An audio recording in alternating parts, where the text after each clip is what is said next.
Wakasahau kwamba lipo kundi ambalo nalo lilikuwa wanafunzi, lakini likakuwa likapata ajira, nao likawa ni watumishi ambao pia nao wanahitaji hivyo vifaa na wana mahitaji maalum.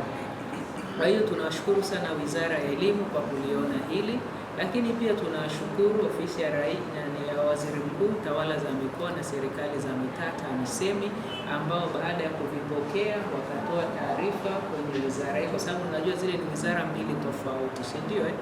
Lakini wakatoa taarifa kwetu, wakatupa modality ya kwenda kupokea, na hatimaye tumeweza kuvipokea, na siku ya leo ni siku ya kuwakabidhi vifaa hivi.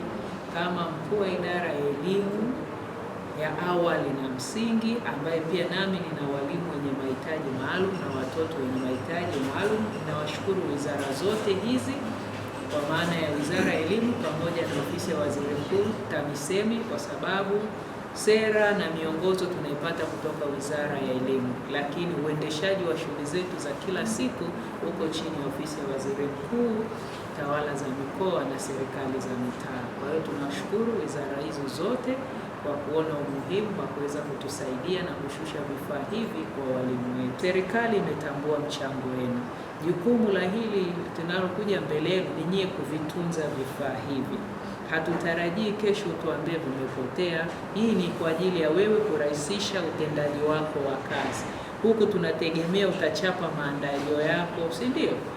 Huku utachapa mitihani yako, ukipeleka kwa taaluma unaenda na mtihani wako umeshauchapa kwenye soft copy. Huku tunategemea utaweka taarifa za matokeo ya wanafunzi wako darasani. Kwa hiyo hiki kitakuwa ni kitendea kazi chako muhimu, lakini kizuri zaidi kitakusaidia hata kwenye ujazaji wa mfumo wa taarifa za utendaji kazi za kiutumishi PEPNES.